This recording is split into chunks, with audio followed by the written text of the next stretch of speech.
Shalom, bien-aimés frères et sœurs, grâce et bénédiction sur vous au nom du Mashiach. Bienvenue dans notre émission La Cité de la Justice.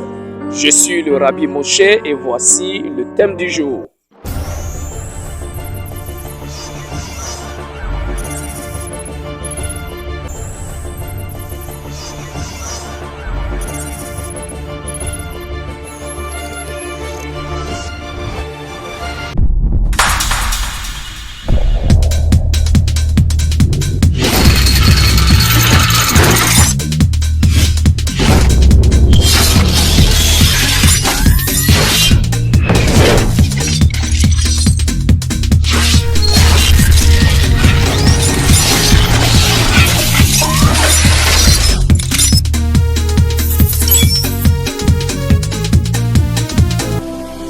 Shalom à vous tous bien-aimés frères et sœurs, grâce et paix sur vous, au nom du Mashiach, notre Adon.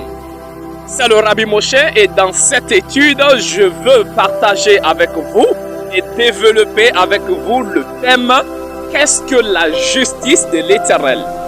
et comment peut-on obtenir la justice de l'Éternel, car cela est une chose assez importante devant l'Éternel.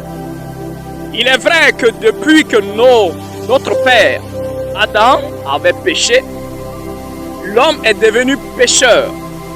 L'homme est devenu injuste aux yeux de l'Éternel, le souverain de l'univers. Et pour cela, comment l'homme peut devenir de nouveau juste aux yeux de son Créateur? Comment l'homme peut de nouveau obtenir la justice? Comment l'homme peut de nouveau être qualifié par son Créateur comme un être juste? Et c'est ce que nous allons essayer de développer avec vous dans les Saintes Écritures. Alors, premièrement, qu'est-ce que la justice de l'Éternel? Et comment peut-on l'obtenir? Être juste devant quelqu'un, c'est le fait que la personne te déclare comme innocent envers toutes ces lois. Et le mot justice apparaît pour la première fois dans le livre d'Exode, c'est-à-dire après la sortie des enfants d'Israël de l'Égypte. L'Éternel va ordonner à Moshe, que certains appellent Moïse, afin de parler aux enfants d'Israël. Alors ensemble, nous allons lire le livre de Deutéronome, le chapitre 6, et nous allons lire à partir du verset 17. Deutéronome chapitre 6, le verset 17. Et voilà ce qui est écrit. Mais vous observerez les commandements de l'Éternel, votre souverain, ses ordonnances et ses lois qu'il vous a prescrites. Tu feras ce qui est droit et ce qui est bien aux yeux de l'Éternel, afin que tu sois heureux et que tu entres en possession du pays que l'Éternel a juré à tes pères de te donner. Avant de continuer, qu'est-ce qu'il nous dit dans ce passage? Premièrement, le verset 18 nous dit « Tu feras ce qui est droit et ce qui est bien aux yeux de l'Éternel. » Mais bien-aimés, ne vous y trompez pas. Ne cherchez pas à faire ce qui est droit à vos yeux. Ne cherchez pas à accomplir ce qui paraît juste, ce qui paraît bon, ce qui paraît droit à votre propre yeux. Mais il nous est recommandé de faire ce qui est droit et juste aux yeux de l'Éternel.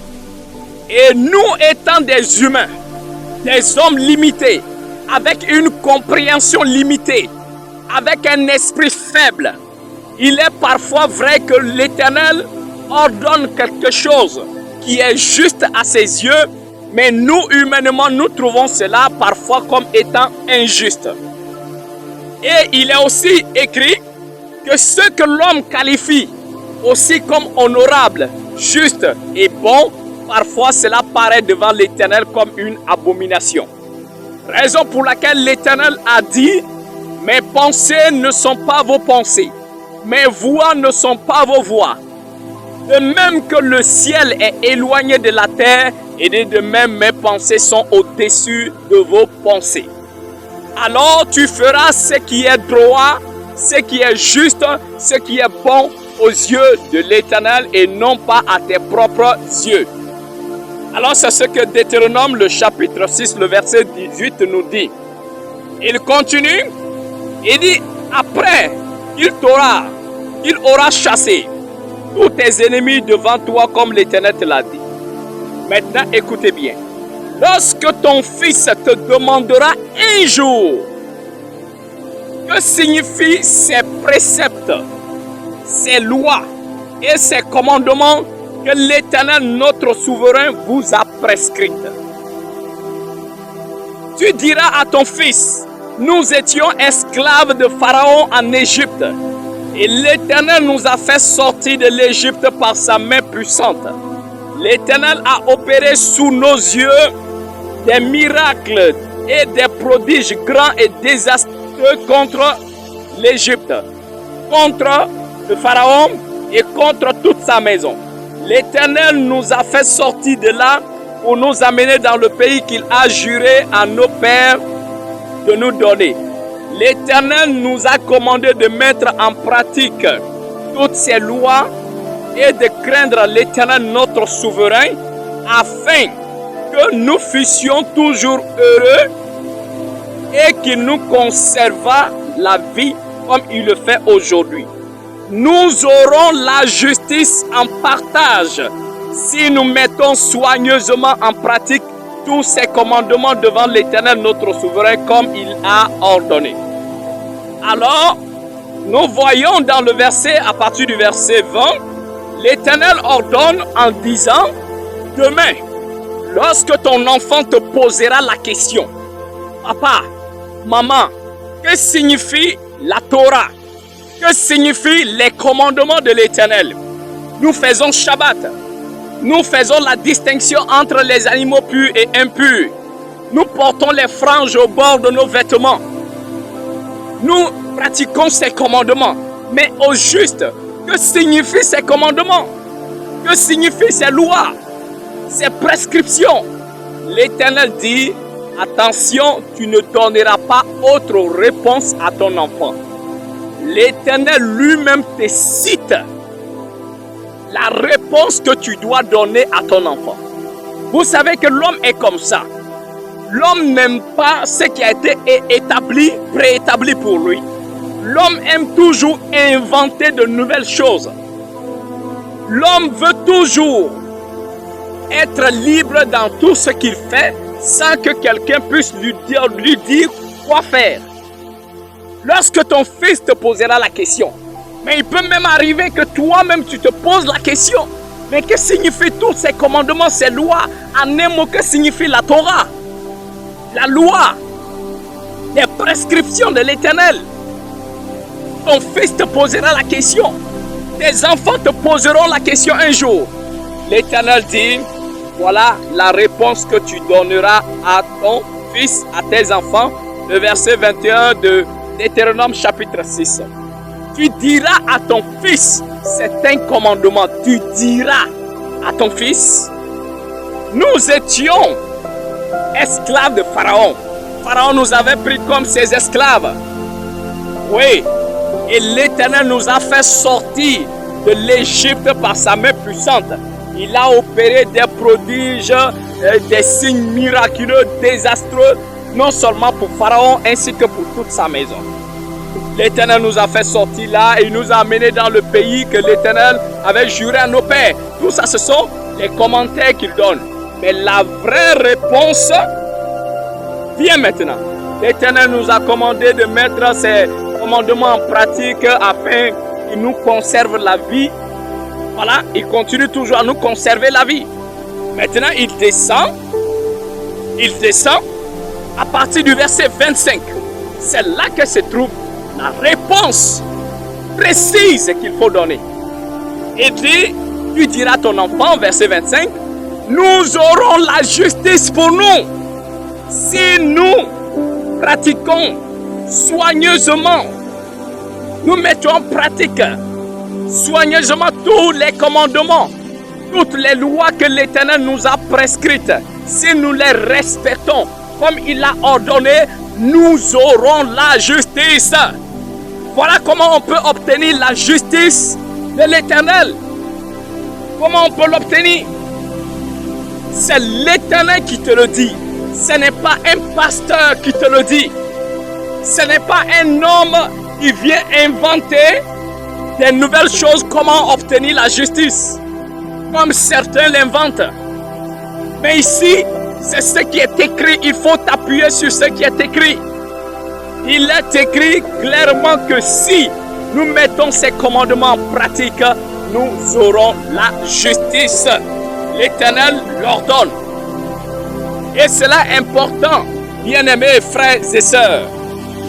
Alors nous allons progresser. Pour ceux qui ne veulent pas pratiquer, ils n'auront pas la justice. Mais si quelqu'un pratique, sa justice va déborder. Alors pour cela, je vais lire avec vous un autre passage qui se trouve dans Ésaïe. Le livre du prophète Ésaïe, le chapitre 48. Et nous lisons à partir du verset 18. Ésaïe chapitre 48 et le verset 18, voilà ce qui est écrit. L'Éternel dit: oh, si tu étais attentif à mes commandements, ton bien-être serait comme un fleuve et ta justice comme les flots de la mer. Oui, ta justice comme les flots de la mer. C'est l'Éternel qui le dit. C'est comme un homme. Au départ, on vient lui donner conseil. On dit: ce que tu es en train de faire, ne le fais pas. Cela n'est pas bon pour toi. Ça va te créer des problèmes. Au départ, il n'écoute pas les conseils. Il s'entête. Et dans sa désobéissance, il poursuit ce qu'il veut faire. Et arrivé, cela tourne mal. Il cogne sa tête. Ou soit il fait accident quelque part. Ou au départ, on lui dit: ne prends pas la voiture parce que tu ne sais pas rouler. On lui donne conseil, il n'écoute pas. Un jour, il n'y a personne à la maison. Il prend les clés de la voiture. Il sort, il commence à rouler. Mais puisqu'il ne sait pas, alors il va faire accident. Et quand il fait accident, non seulement le véhicule est gâté. Et en plus de cela, il s'est vraiment blessé. Il a des blessures par-ci par-là au point où il est hospitalisé, qu'il ne peut pas travailler. Alors dans cette douleur, tu viens, tu lui dis: hey, si seulement tu m'avais écouté, non seulement la voiture ne serait pas gâtée, mais si seulement tu m'avais écouté, tu ne serais pas là aujourd'hui. Tu ne serais pas là couché, paralysé, que ça, tu ne peux rien y faire. Si tu m'avais écouté, tu serais dehors. Tu seras à ton lieu de travail, en train de travailler. Si tu m'avais écouté, tu n'aurais pas toute cette douleur-là. Vous comprenez bien? Alors l'Éternel dit: oh, si seulement tu étais attentif à mes commandements. Si seulement tu étais attentif à mes commandements, ton bien-être serait comme un fleuve. Et il dit quoi? Et ta justice comme les flots de la mer. Ta justice allait couler comme les flots de la mer. Vous comprenez que obtenir la justice de l'Éternel, cette justice-là, pour l'obtenir, c'est par les commandements. Quand on est attentif aux commandements de l'Éternel et qu'on les met en pratique, ta justice va couler comme les flots de la mer. Et cela est très important. Ta justice allait couler en grande quantité, comme les flots de la mer. Et c'est ce que le Mashiach nous dit dans Matthieu le chapitre 5, le verset 20. Il nous dit clairement, non seulement à ses propres disciples, ceux qui avaient cru en lui, et voilà ce qu'il a dit, Matthieu chapitre 5, le verset 20. Et voilà ce que le Mashiach dit: je vous le dis, si votre justice ne surpasse celle des scribes et des pharisiens, vous n'entrerez point dans le royaume des cieux. Vous comprenez? Il dit à ses disciples: si votre justice ne surpasse pas, si votre justice ne dépasse pas Si vous n'avez pas la justice en grande quantité pour dépasser les scribes et les pharisiens, il dit, vous n'entrerez point dans le royaume des cieux. Vous comprenez, mes bien-aimés? Alors le Mashiach, le Sauveur, nous fait comprendre dans ce passage que l'élément qui peut nous permettre d'entrer dans le royaume des cieux, il dit il faut avoir une grande quantité de justice. Il faut beaucoup de justice pour pouvoir pénétrer, entrer le royaume des cieux. Il n'a pas dit si tu n'as pas une grande foi, tu n'entreras pas. Il n'a pas dit que si tu n'as pas fait de grands miracles, tu n'entreras pas. Il dit si ta justice n'est pas grande pour surpasser celle des scribes et des pharisiens, vous n'entrerez point dans le royaume des cieux. Qu'est-ce qu'il veut nous dire par là? Les pharisiens avaient la loi, avaient la Torah, avaient les commandements. Ils pratiquaient les commandements, mais ils ne pratiquaient pas bien les commandements. Raison pour laquelle le Mashiach dit, vous devez les dépasser. Vous devez les dépasser dans votre façon de pratiquer les commandements, les lois, pour obtenir plus de justice. Il dit, sans cela, vous n'entrerez point dans le royaume des cieux. Sans la justice, sans obtenir la justice, aucun homme ne peut entrer dans le royaume des cieux. Et comme nous le savons, nous avons lu non seulement dans Deutéronome 6, le verset 25, que si nous pratiquons les commandements, nous aurons la justice. Nous avons également lu dans Ésaïe 48, verset 18, l'Éternel dit, si tu avais obéi à mes commandements, non seulement ta justice serait comme les flots de la mer. Alors le Mashiach dit, si tu n'as pas une grande justice, c'est-à-dire si tu n'as pas une grande obéissance au commandement de l'Éternel, tu n'auras pas la justice et cela fera que tu n'entreras pas dans le royaume des cieux. Alors mes bien-aimés, c'est à nous de nous appliquer. Cela est très clair. Cela est très très clair de par la bouche du Mashiach. Alors mes bien-aimés, je continue avec vous.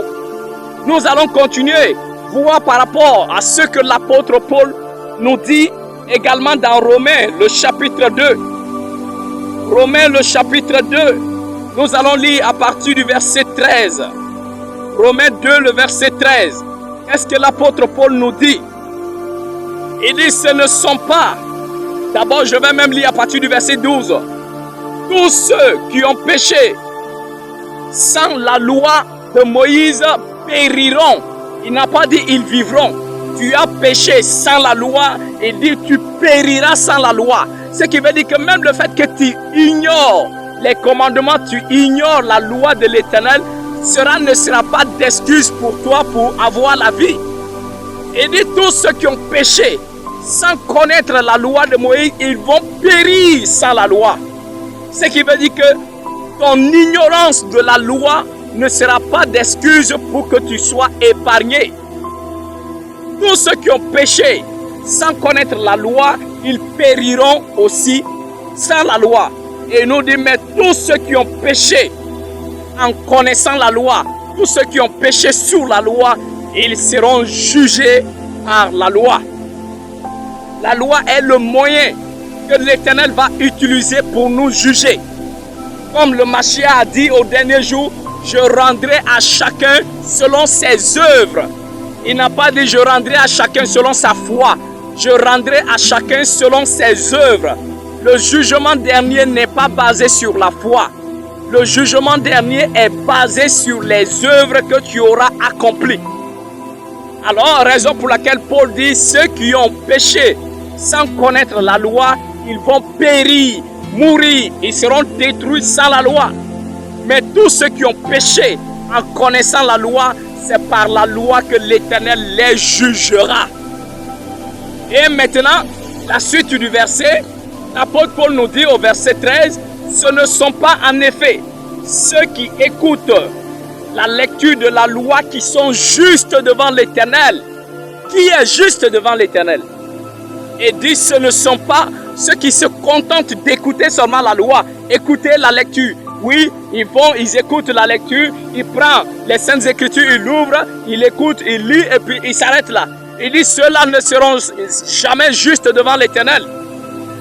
Mais il dit non, mais ce sont ceux qui la mettent en pratique qui seront justifiés. Ceux qui la mettent en pratique qui seront justifiés.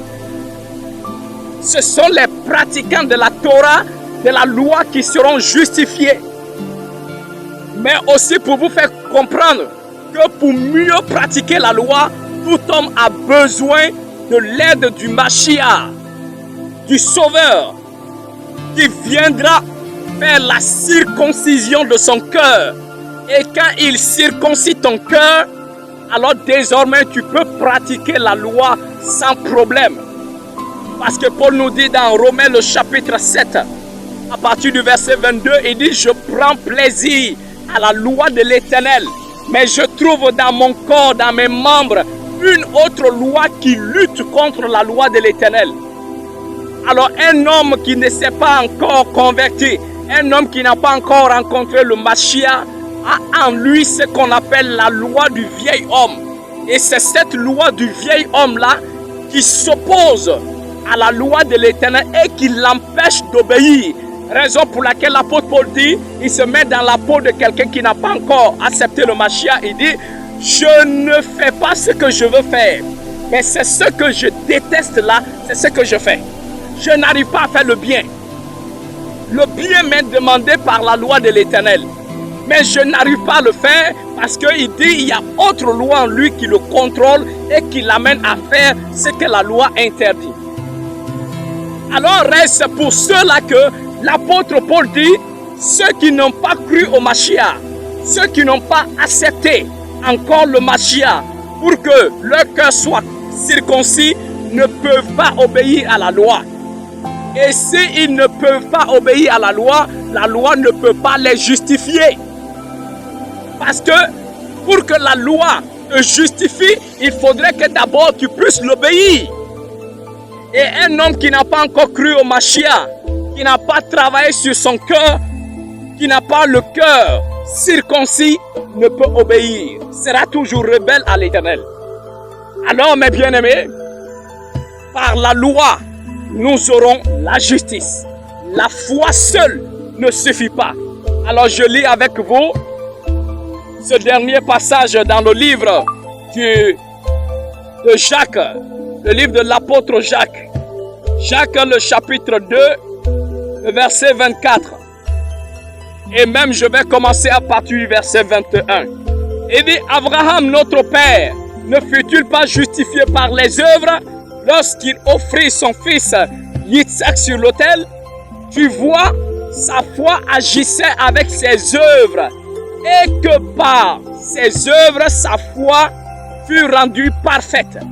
Et nous dit premièrement que le père Abraham avait la foi et avait les œuvres, c'est-à-dire l'obéissance au commandement. Et que par son obéissance, par ses œuvres, sa foi est devenue parfaite. Tu as la foi, on ne dit pas non, mais est-ce que ta foi elle est parfaite? Car la foi est parfaite uniquement par l'obéissance au commandement. Alors il continue, il dit, ainsi s'accomplit ce que dit l'Écriture. Abraham crut en l'Éternel et cela lui fut imputé à justice. Et il fut appelé ami de l'Éternel. Verset 24, vous voyez que l'homme est justifié par les œuvres, par son obéissance et non par la foi seulement. Dans le christianisme, on vous dit croyez et puis ça suffit. Croyez au Mashiach, voilà celui qu'ils appellent Jésus et puis voilà vous êtes sauvés, vous êtes justes. Et l'apôtre nous dit ici, l'homme est justifié par ses œuvres, par son obéissance à la Torah et non pas uniquement à cause de sa foi. C'est les deux qui marchent ensemble. Et l'apôtre Paul continuait à nous dire dans Romains 10, Romains 10 verset 5, il dit, voilà comment s'obtient la justice que Moshe a parlé. Celui qui met ses commandements en pratique vivra grâce à elle. Mais il dit, mais voilà comment On obtient la justice dans le Mashiach. Ne dis pas, il n'est pas mort, ou soit qui montera dans les cieux pour le faire descendre, qui descendra dans le séjour des morts pour le ramener. Et dis, si tu crois qu'il est ressuscité de tout ton cœur, tu seras sauvé. L'apôtre Paul n'annule pas la loi de la justice pour venir uniquement s'attarder sur la loi, la justice dans le Mashiach. Les deux marchent ensemble. Paul est en train de nous dire, pour qu'un homme soit justifié par la loi, il faudrait que cette personne croie au Mashiach et que le Mashiach opère la circoncision de son cœur. Et quand il est circoncis dans son cœur, désormais, il devient une nouvelle personne. Raison pour laquelle il est écrit, si quelqu'un est dans le Mashiach, il est une nouvelle créature, les choses anciennes sont passées et toutes choses deviennent nouvelles. C'est comme s'il venait de naître, c'est comme s'il n'avait jamais commis de péché. Alors à partir de ce moment-là, cette personne est devenue juste devant l'Éternel parce qu'il est une nouvelle créature. C'est là que commence maintenant une nouvelle vie. C'est là que commence pour lui une nouvelle vie avec un nouveau vêtement blanc, avec un casier qui est totalement vierge. Alors on lui donne un nouveau départ. Maintenant dans ce nouveau départ-là, il doit commencer à pratiquer les commandements, non seulement afin d'obtenir la justice qui vient de la foi, ainsi que de la loi. Mais beaucoup, quand ils ont été justifiés par le Mashiach, ils sont devenus une nouvelle créature, c'est fini, ils s'arrêtent là. Ils ne font plus rien, mais plutôt ils ne font que continuer dans le péché. Mais cette justice ne peut pas les sauver. Raison pour laquelle Jacques dit, l'homme est juste devant l'Éternel à cause de ses œuvres et non pas uniquement à cause de sa foi. Alors mes bien-aimés, soyez bénis abondamment au nom du Mashiach, notre souverain. C'était le Rabbi Moshe de la synagogue Mashiach Torah des Zebanim Kodesh. Soyez bénis abondamment au nom du Mashiach, Yahusha, notre Adon, que certains appellent Yeshua abondamment. Ainsi soit-il.